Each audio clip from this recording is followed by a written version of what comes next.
Hello and welcome to GatherVerse Youth Summit Day 5.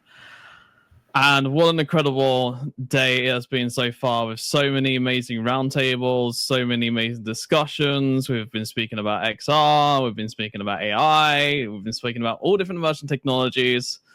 But on this roundtable discussion, we're going to have a discussion of who are we now? The cost of constant connectivity. I'm very excited about this. So on this amazing panel, we have some great panelists with us. So we're going to go around each individual and have yourselves introduce yourselves. And what we'll do is we'll start with Chris, and then we'll go over to Paul, Dimitrije, and then Angel. So Angeli. Okay. So Chris, over to you. Please, 30 seconds introduction from yourself and who you are. And thank you and welcome to GatherVerse. Oh, well, thank you so much. Hello, everyone. My name is Chris Locust. My pronouns are they, she. And I have been working within the youth space for almost 10 years now, working in program management, program development. And I also have been a youth who experienced mental health challenges, and I am a peer, which means that I'm somebody who uses those experiences to support other people. So I am right up within that youth space. And to some people, I am still considered a youth, depending on who you ask. So I'm grateful to be here, and so excited to have a conversation. It's amazing to have you, Chris, and thank you so much for joining us today. And Paul, welcome. Please introduce yourself and welcome to GatherVerse. Yes, hi everyone. My name is Paul Samson Buyugu, and I'm a veterinarian who is in Tanzania. And I'm working with the One Health Lessons, which is the NGO in the United States of America. And my role is to coordinate the Train the Trainers program for the youth, children and youth globally. So my passion and my interest is on educating the young generation to change, to make them empowered and make the future the better to the world and in general. And I'm very happy to be in this panel today, and I'm hoping that we shall learn more from others too. Thank you. There's a lot for us to discuss about, Paul, so thank you so much for joining us and welcome as well. And you've got to help me with your name. Is it Dimitrije? I'm sorry if I got it wrong. Yeah, you can just call me Dimitrije. Amazing. Welcome, Dimitrije. Please introduce yourself. So, hello everyone. I'm Dimitrije. I'm 18 years old, and I'm a student doing the IB program as well as a avid athlete. So I'm very excited to be on this panel and to share my thoughts and just show what I think about this topic. No, it'd be very interesting to hear your perspective, Dimitrije, and what's going on with your side of things in terms of being an athlete student. So very exciting. And last but not least, Angeli, welcome. Please introduce yourself. And as always, good to see you again. Yes, thank you so much, Russell. So great to be here again. So my name is Angeli Kapoor, and I am the founder of Oversight Global, and we work with workplace leaders as well as high-achieving women, just helping them to fulfill their fullest potential. And so our motto is, we are on a mission to address the consciousness crisis in the world, one brilliant soul at a time. And I am super excited to be here and to discuss what we're discussing today. Awesome. Thank you so much for joining us, Angeli. And I'm so excited about this. So let's get straight into the first question, because I want to start getting your thoughts and opinions and getting conversations going, which is, what are we achieving by being so digitally connected? So very interesting question. So actually, Dimitrije, we're going to bring you on this. And then Chris, I want to hear your perspective on this too. So Dimitrije, let's start with you. Thank you. So I think that the most important thing that we're achieving is connecting with one another. And I think that's very important to be social and to know what's going on around the world and with your friends and just people in general. And I think the main thing that we're achieving is just bringing us all closer together and creating this sense of community online, which is very important. And then just a quick side question, and this isn't, really directly the same question, which is, when it comes to some of like, the new technology coming out, right? You've seen like the glasses and stuff like that. Of course. Do you think that will achieve us being even more digitally connected or less even? I think it depends. In some cases, technology can be used to isolate yourself, and sometimes it can be used to open yourself to others and new experiences. So I think depending on what you yourself need, you can use it differently. That's very interesting, and thank you so much for sharing your perspective there, Dimitrije. Chris, Of course. Please join us. What are your thoughts on what are we achieving by being so digitally connected? Yes, I actually think about this a lot because I am a content creator and I call myself an intentional content creator because of what Dimitrije is saying, because of that connectivity and how important and vital it is for us to step into this new generation of what's going on and not lead with fear, not lead with, I don't know, almost like, oh, that's a them thing. And I think the way that we continue to navigate all of these new advances is that we lean in with curiosity. We are honest where things make us uncomfortable because that is advocating for better technology in the future. And also we're working within our own capacity. So the only way you will know if you'll feel comfortable with new things or if you can learn it or if it will be helpful for you and those in your community is if you try.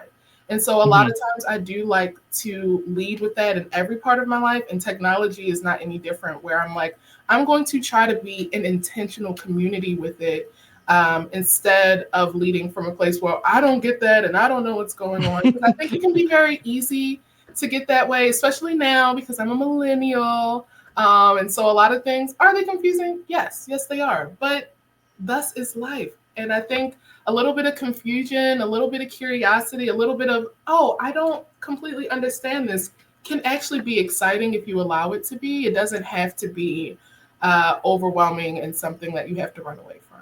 By the way, I'm a millennial too, so that's fantastic to hear that you're also a millennial. Yes.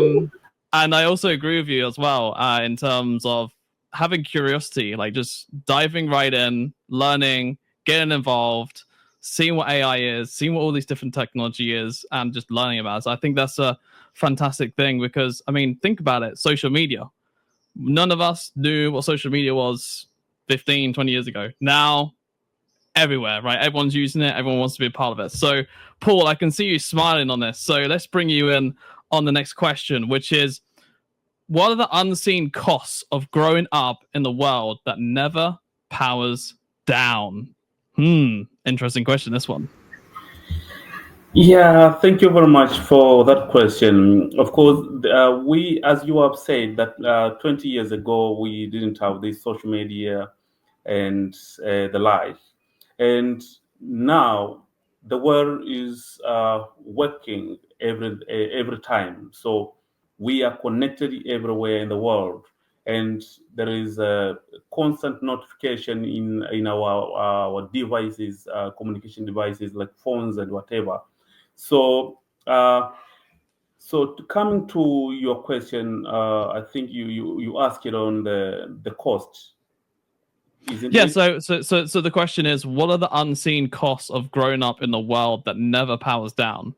Yes. So as I said, because of the constant notification that comes in our communication devices like phones, the unseen costs, I can say there's so many, regardless of the importance of communication and the digital tool that we have, but the unseen costs, especially tiredness. You find, especially the youth almost the whole day. Sometimes they are on their phones, they're on their laptops. So you find them that they are very tired. So when you are tired, you fail to do other things. But also, apart from that, the big thing that affects most youth and most people in this digital generation is the mental health, because people are not connected to social people, to their communities, to their families. Instead, they're connected to their phones. So in their phones, they see a lot of things that sometimes make them confused, and sometimes they feel lonely, and that can bring mental health. And we can see nowadays the mental health problem is globally the big challenge. So maybe that is what I can say regarding regarding that issue. Thank you. Yeah, no, I mean, I agree, and also, I can give you, an example personally myself. Right, when I go on the train to London, for example, it's an hour and a half train ride. I'm constantly on my phone going, right, handling all the business I need to do, etc. By the time I get off the train, because I've been so stuck on my phone, I've been staring at it for so long. When I look up and then get off the train, it's like you're in another world. It's like, oh, I'm back to reality. Like I'm here. And I do get that sometimes when I go off the train. So, but I just wanted to add some sort of personal context to what you're saying, because I completely agree. Sometimes you spend too much time on the phone that you forget like the world that you actually live in. It's like, okay, just put the phone down for a little while. Let's touch some grass, go outside, speak to people.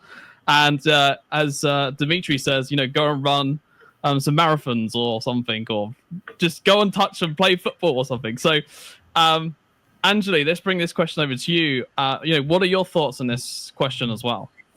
Yeah, I think, I definitely agree with some points that you as well as Paul made on this, that, with us being digitally connected, it does allow us, more of an opportunity to connect with people all over the world. I mean, we're all from all over the world, yet we're here experiencing this experience in the same room at the same time. So that's something that, before wasn't possible. But some of the unforeseen costs that I see that, we're now living in this world where it never powers down is just kind of our dependence on the technology and always having access to information at the, split of a second. I think it, has in some ways really created us to, really be more into instant gratification and into wanting things, now, like finding answers that we want right now when we go on the internet and search for it. I know I'll share a personal experience that I had. I was, I do a lot of messaging on LinkedIn for my business. And I know that when, I remember that, somebody that I was messaging back and forth with, sent me a message that I was being rude because I wasn't getting back to them right away. And so, What? yeah, it's kind of like, I felt like he was getting zoned into this conversation and thought that I should be too. But, I have a life outside of my DMs. So, but yeah, I mean, I think those are some of the unforeseen cost is really just kind of getting sucked in and, also, fear of missing out. We're always grabbing our phone. Oh, what did I miss that happened in the last 10 minutes? And so it's like it can really, kind of bring you in and make you, kind of become narrow-minded. And like you were saying, remember to look up and recognize that there's so much more going on around you and so much of a bigger world than just, your little iPhone screen. Yeah, no, I agree, honestly. And sometimes I'll be looking at my phone for so long. Sometimes I've even, missed my stop and stuff like that because I've been looking for so long. But Anjali, I just want to bring you in once again, which is a quick side question. You were saying about earlier, like some of the unforeseen costs, and was talking about, being on your phone and stuff all the time and access to information. Do you believe that is the same thing for AI too? AI is still so new, and I am myself, I'm still playing around with it. But I think ultimately what we need to keep in mind is that, with the advancements in technology and with AI becoming part of our worlds, that we really need to utilize them as tools and not replacements for, things that we should really be doing on our own, like doing certain types of research, utilizing AI as a way to help us do that, but not as a replacement of, kind of some of the things that I see people playing around with AI and chatbot is, telling them what type of person they are, Well, why are we relying on an AI robot to tell us that? This is something, to me, you should be diving into and doing some, introspection and self-awareness and self-consciousness work for you to be able to determine that for yourselves, and not be relying on an AI robot to tell you what type of person you are.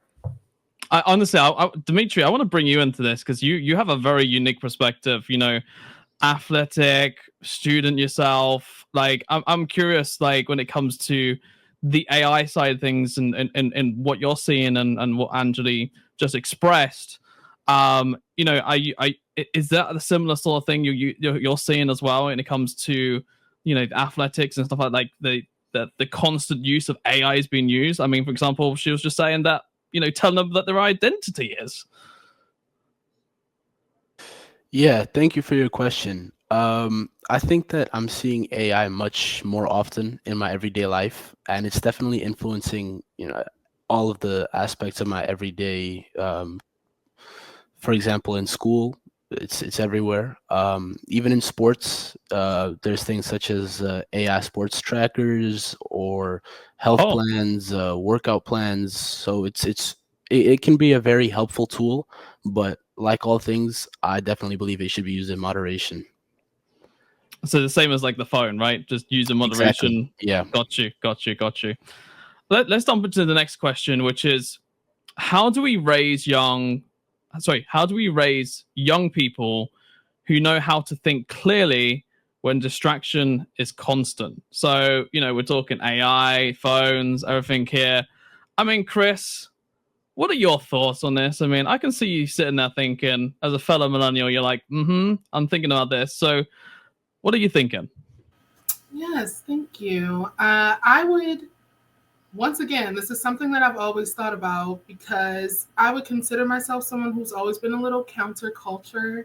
I've always kind of not been a big phone person, even though I did graphic design. I understood its purpose, but I was able to hold, I think, a boundaries with technology that a lot of folks my age could not. And what I learned through that process, even now being a content creator, what I like to say is that there is Instagram in real life. If you just look up and look around for a little bit, you'll find your fashion inspos, you'll find cute little kids, you'll see little dogs walking around. Like, there are ways to take in everything that we are normally distracted with on our phones. And I think for me, that seems like a better method of pulling people in, because I think a lot of times the argument, especially in the spaces that I work within, is like the phones are bad and we got to get rid of them. And when you say that to a young person where the phone is the only way that they have found connection and real community, they are going to be like, well, no, thank you. And you're not really listening to my needs.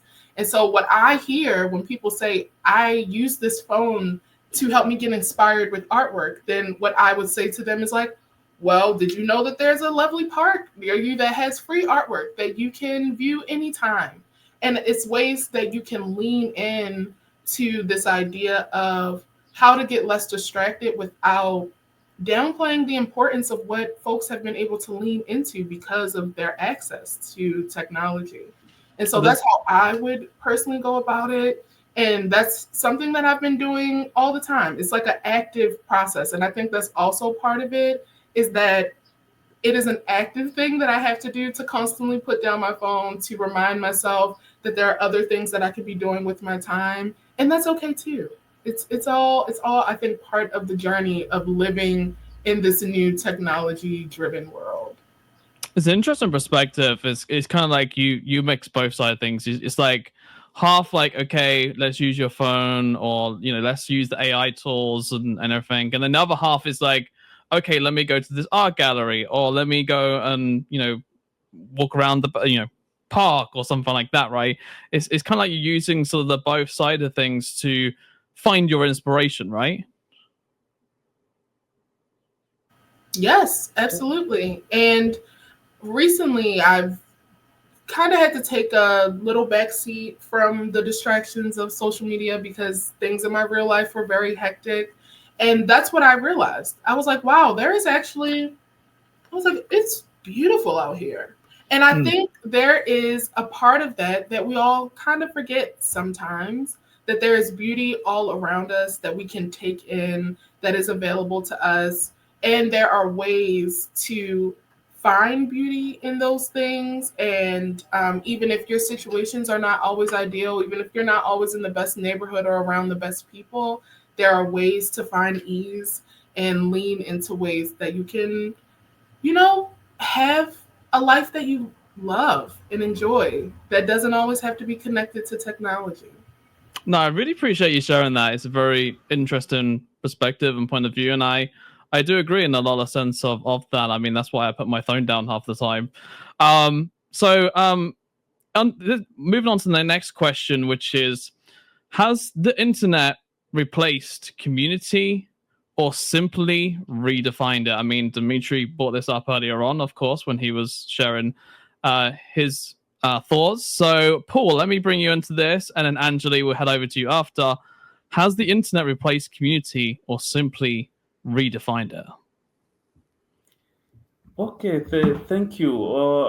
To me, I can say the internet has not replaced the community, but it has redefined it, in the sense that the internet has increased the accessibility or connectivity, connecting with other people in the world. So, community means it's like working with the people, connecting to people, sharing some information, helping each other. Now the internet has redefined the community, and it has facilitated communicating and establishing strong social connections with the people throughout the world. For example, I've been a coordinator for a train the trainers program for the One Health. So the One Health is a connection between human health, animal health, and environmental health. So I've been doing this while I'm in Tanzania, but connecting people globally. So I've created a community and I've brought people from different areas of the world. And by doing so, we have a community of One Health educators throughout the world. So we know each other, we do meetings. And so this is, I can say the internet has facilitated or has redefined the community, but rather it has not changed it. Yeah. That's interesting. I instantly think, social media, right? I instantly think when it comes to community, and we're all on LinkedIn here. We all like to connect with each other on LinkedIn, follow each other, message each other, etc. I mean, like Anjali was saying, with the DMs, we all like to communicate and engage with each other. And when it comes to when I think community, from a link, through like a LinkedIn lens, I instantly think, like followers. I instantly think of, comments, likes, engagement. So, Anjali, has the internet replaced community or simply redefined it? As in, well, I just shared with you there. Do you kind of like see that in the similar way, or is it enhanced like the community? So I do think that it has, kind of redefined it, as Paul was saying, but I also, can understand what you're saying about, a community has become like a Facebook group or a LinkedIn group where you're commenting and engaging with people's posts. To me, I mean, especially lately, I've really been craving like live connection with people. And I don't know if that was because of, the lockdowns with COVID or whatever, but I just feel like it's more genuine when you connect with people in person, because I think kind of to what you're speaking to is with social media and the internet, some of the connection that we do have digitally can be disingenuous, where, you know, we're only seeing what people want us to see on their social media feeds. We don't see the real story of what's really happening in their lives. You know, a lot of, especially with AI, with graphics and images that can be created and not be real. You know, are these people really putting their authentic, genuine foot forward? So yeah, for me personally, I lately have been really craving the in-person, genuine connection with authentic people, rather than, you know, the internet and the communities on, you know, the social media feeds, just because I just don't feel like there really is that genuine connection, because not everybody, you know, can be truthful in what they're putting forward. No, I agree. And, you know, human to human connection. I mean, as we head into the age of AI, you know, human to human connection is going to become even more critical and more important, and people are going to want to see each other and be with each other in person. I mean, let's look at this from an athletics point of view, right? Is it going to be human versus humans when you're running, or is it going to be potentially robots versus robots, you know, running? So, you know, Dimitri, you know, let's just bring you on to this. From your perspective, and this is more of a side question, this is not the main question. When you see AI and you see it being used in sports and athletics and stuff like that, and then you know you've got robotics coming down the line too.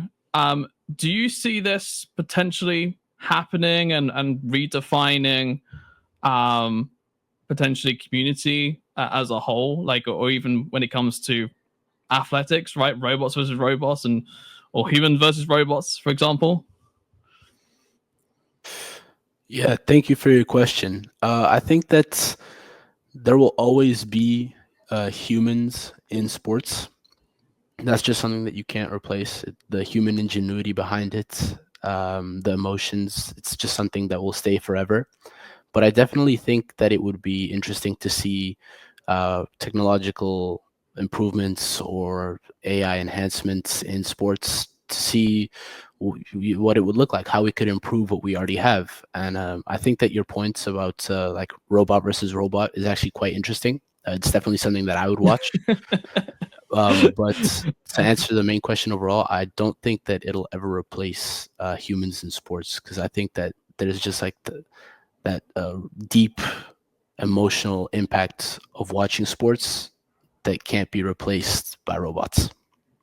Yes, it kind of makes me think of the music industry, and you know, when like you got a live DJ on set, and you know that live DJ is, you know, raving about and dancing and all that sort of stuff, and you watch that DJ, you know, having a great time and stuff like that, and then you have a AI doing it all for you, and then there's no one behind it. It's kind of like, you know, it kind of, you know, removes that sort of human connection. So I can completely relate to what you're saying. So Chris, we'll come over to you next, and also to you, Paul, which is how do we teach young people to value stillness in a world that rewards noise? I mean, we spoke about social media, and I mean, we could even go into the TikTok brain side of things as well. But Chris, we'll start with yourself, obviously, once you've had a lovely drink, which is how do we teach young people to value stillness in the world that rewards noise? This is such a great question, because a part of me thinks that you cannot teach stillness, that it is something that is learned over time, that you have to come in relationship with. Okay. And in my mind, I think more about how we model being okay with stillness, and how modeling and showing folks that it's possible, when I think about peer support, is a great way to instill those values in folks trajectorily. And so when I think about how do we assist, teach the young people, I think about how folks my age interact with social media and the reward of noise. Even my mom, who is on Facebook more than I am.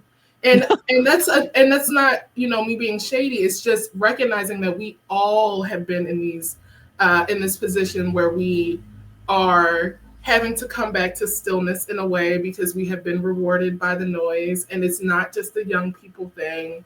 And in my experience as being a mentor, as being a leader, I've noticed that there is more value that comes in me showing up as my best self and showing young folks what is possible, and them being able to figure out their part in that has been, I think, more long lasting in what I've been able to implement in my various communities than me just saying, hey, stillness is good for you. It's nice if you meditate. A lot of times they know that.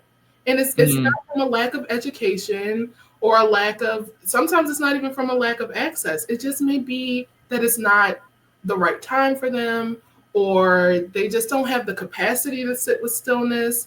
And so I think there is a lot that goes into that. But I personally lean from the place of, before I teach anyone, how's my relationship to stillness? Oh, okay. And being honest about that. And so you're bringing out the fire hose here. Well, it's more so I really think that a lot of beauty comes when we sit with ourselves. I mean, that is the idea of stillness. And I think there's a lot of beauty that can come from people being able to watch you be at ease and at peace, and them being able to think curious about how they can implement those things in their life too, because then that's them taking the first step. That's them leaning into the initiative, and it gives them the power. It empowers young people to make those decisions for themselves. I think also when you're young, you just go through a process, right? It's kind of like you're very curious about everything, and sometimes you'll get to the point where you will learn stillness, and you'll just have that moment where it just clicks for you, right? So I completely agree with what you're saying. And Alex Damas, welcome to the stage. It's glad to have you with us. What we're going to do is we're going to head over to Paul quickly for this question, and then we'll head over to you after Alex to quickly introduce yourself. So, Paul, what are your thoughts on this question? Yes, so in this question, my thought, I think stillness is an important component when it comes to any success, especially in youth, and especially to this era of digital tools. So, for example, currently you find the youth are constantly using their phones and the AIs. So they don't even think. They just use the phones to facilitate to facilitate them to accomplish certain things. So they don't think critically. They don't rest. They don't think.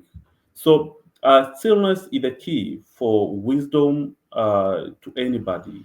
So if we don't encourage, if we don't teach stillness, if we don't encourage stillness to the youth, we shall have a generation which will not be useful in the community, in the sense that there would be no critical thinkers. So everything that a person wants, he just Google, he just go to the social media. So I've seen personally, I've seen people, especially the youth, because I'm also a tutorial assistant at the university. I teach students. So we are encountering some students who we say that they don't think. Everything in the social media, everything in AI. So I think we should teach the youth to have to have stillness, which will enable them to be critical thinkers, but also to be good deciders, to make good decisions rather than just reacting as they do in the social media. For example, when there is a certain issue, they just react. So they don't think critically on how should I react to this. So I think stillness is important, and we should encourage it to the current generation. I completely agree with that, and I think you to think for yourself, right? allow you to have your own thoughts, and then be able to utilize that and use AI as a tool rather than as your the AI is the main thinking thing, right? Like kind of like what you're saying, right? In terms of allow the human to think, but then also still use AI to the benefits and the beneficial in which it can give you. So I appreciate you sharing that, Paul, and thank you so much. And Alex, let's bring you in as well. Please introduce yourself, and we'll share the next question to you after. So please. Yeah, sure. Thank you, Russell. Appreciate the introduction. Apologies for the lateness, but here we are. I'm Alex Dumas. I'm a professional speaker, author, leadership expert, coach, author, podcaster, movement leader. I've assembled different communities of coaches of color and entrepreneurs as well. And the work I've been doing for the past few years has been from the stage, helping leaders of color amplify their voices, amplify their true potential. And the thing in the back, my signature talk is called Speak Up, Stand Out. And that's all about building what I call unshakable confidence. So that is me in a quickness. Thank you for joining us, Alex, as well. And we'll fire this next question to you, which is, are we equipping youth to lead in a world stacked with endless information and little reflection? So, are we equipping the youth to lead in a world stacked with endless information and little reflection?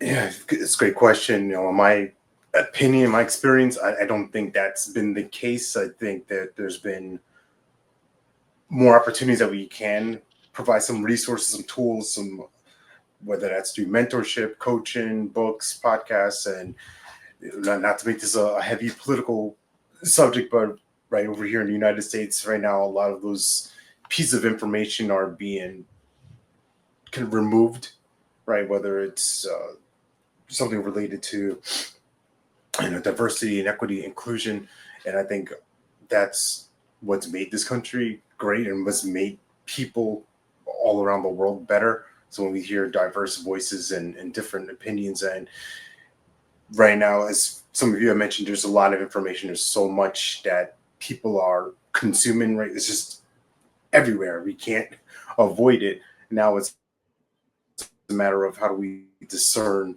what's, I don't want to say truth, but what's useful, what's effective, and what can actually contribute to someone else versus destroy, attack, condemn someone else. So there's a lot of work that we can do. I think roundtables like this, panels like this, summits that have been created to help uplift consciousness and thought is what's needed on a mass scale. It's just now a matter of you, me, other leaders coming together and making it happen. It's not going to be easy for us individually, but as together as a united front of sorts, I think we can equip the next generation and generations to come to be successful.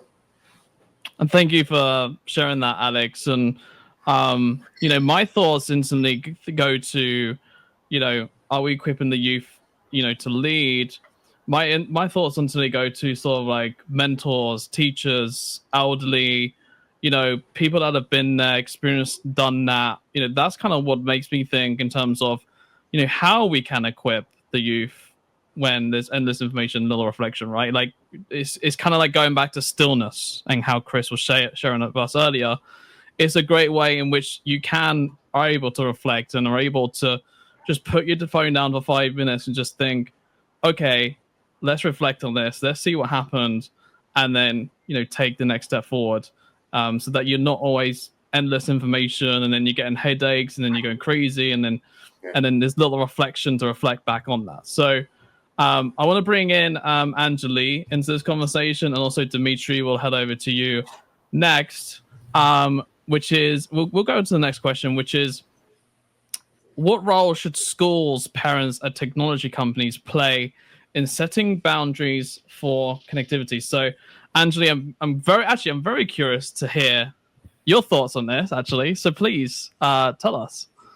Yeah. So actually, one of the things that I, help my clients with and talk about is the impact that we have. For business owners, I get a lot of argument from solopreneurs, especially, who tell me, oh, I don't need to know how to lead because I'm just one person. Well, okay, if you and your business are impacting even one other person, you need to know how to lead. And so that's kind of how I'll answer this, is that I think the role of schools, parents, and technology companies is vital for how we are setting boundaries for connectivity, especially in young people, because we all are having that impact on these young people. And it's really our responsibility to be able to make sure that we are doing that in a positive way. I think that, historically, we have seen where people have not taken responsibility and accountability for the impact that they're having, or, in some instances, don't even care that they might be having a negative impact, and kind of look and see what has that led to today. So yeah, I think all of these components, again, if you are having any type of an impact on another individual, it is your responsibility to be aware of that, take responsibility of that, and make sure that it is a positive impact. No, I completely agree. The reason why I was laughing so much is because, as a solo entrepreneur myself in my younger years, I was very like that. So that's why I was laughing. But no, I do completely agree. And taking accountability and I think every individual needs to take responsibility from themselves in a way, but also making sure that there's an old saying that you're the most you become the person with the 5 most people you hang out with, right? There's an old saying like that. So if you hang out with the right 5 people, then you become the right person. If you don't do that, then you become the wrong person. So Dimitri, let's bring you onto this, which I'm going to also ask you the same question, which is, what role should schools or parents and technology companies play in setting boundaries for connectivity? Can we even set boundaries for connectivity from your point of view? Thank you. So I think that's what you said about if we can even set boundaries for connectivity. It's a really good question, because it just shows really how much technology has impacted our everyday lives, to the point where it's in everything that we do. And I'm not just talking about technology in general. I'm talking about connecting socially, online, social media, and just having that community around us. So I think I agree with what Anjali said. It's about monitoring the impact that it can create, but it's about safety, and it's about making sure that while you are connected, you know that you're safe, and that you can keep your best interests in first place. And I think that's very important, not only for, as you said, schools, parents, and tech companies to monitor, but for you to set boundaries for yourself as well. I think that's very important. Yeah, well, that comes back to earlier how Angie was saying in terms of self-responsibility and also responsibility of others. So I completely agree with you. And Paul, let's bring you on to the next question, because we're running out of time. We've got about 5 minutes left, which is, how do we reintroduce the concept of meaningful connection in an era of metrics and algorithms? This is a very interesting question, because we spoke about social media earlier, so I'm curious to hear your thoughts on this, Paul. Yes, this is a very good question. Yes, as I said before, we have so many social media and so many digital softwares and tools to connect it that we are using too. So in order to have a meaningful connection, we must make sure that what we are sharing each other in the social medias, in the social media, should be meaningful and should be beneficial to both sides. So, for example, there's some groups of WhatsApp groups where there are many people, and there are a lot of chats all over the night. They're chatting, but what they're chatting is nonsense. So, in order to have a meaningful connection or meaningful connectivity, there should be community, I can say the social media that I use. For example, for the case of mine, I have the group. I'm in different groups. For example, we have the group of NGOs where we're discussing issues of NGOs. So that is a meaningful connection. But also, we in LinkedIn, for example, it's not a matter of having many followers. It's a matter of having people who are beneficial. For example, through LinkedIn, I've been able to connect with the people whom now being engaged with them in different research, and I also work with them in different projects. So those are the things that make meaningful connection, rather than counting the number of viewers, the number of people that you have in LinkedIn, for example, in Facebook. So in order to have a useful digital era, we need to encourage meaningful connection rather than just connecting for funny or for something that makes you with a lot of information, a lot of things in your head, but all they're nonsense. Thank you. Yeah, there's a saying, focus on quality over quantity. I think that, is a fantastic saying, and I completely agree with that. And thank you so much, Paul, for that. And we literally ran out of time. So what I'm going to do to end things up on is I want to go to each of yourselves. I want each of you to give one sort of inspirational word which you could share that people could take away. This is a bit of a side question. This is not on the main deck, so I just want to do this as a little fun last question before we end things off. So what we'll do is we'll go in order. So we'll do Chris, we'll go Paul, Dimitri, Anjali, and then Alex last. So Chris, we'll start with yourself. What is one inspirational word that you could share for people to take? Yes, it would be ease, which is the whole thing that I try to facilitate in my communities, ease over friction, where we can implement more softness, care, intentionality, and meaningful connection in our lives. Thank you so much, Chris. And Paul, we'll head over to you next. Yes, for me, I can say the social media are very good. The social media and the AI tools are very good, but we should use them responsibly. Sorry, one word, Paul. One word. Okay, so responsible use of responsible AI use. And social media, yes. Thank you so much, Paul. Dimitri, one word from yourself. I think my word would have to be confidence. Being confident in everything you do and being proud of what you've achieved and what you will achieve in the future. And also athletic as well. That's the number Yes, one word as well. exactly. Thank you, Dimitri. And Anjali, what's yours? I'm going to say wisdom. So knowing that there is a difference between knowledge and wisdom. I like that. Very inspirational, Anjali. And last but not least, Alex, what's your one word? Yeah, I have to say connection, and just recognizing that we're all connected, no matter what small action it is, big idea we're up to, everything we do has this ripple effect. We are all affected each other. Just us being on this screen right now, we're changing how we think and how we see the world and how we're going to be in the world. So connection's always key. Okay. All right, and that is it for this roundtable discussion. Thank you to every single panelist. It's been a pleasure having each and every one of you on today. Such a fun conversation. I really enjoyed it. Make sure you follow each and every one of the panelists on this amazing roundtable, because each and every one of them are doing such amazing things. And that is it for me. I'm going to hand it back over to the GatherVerse team and Christopher.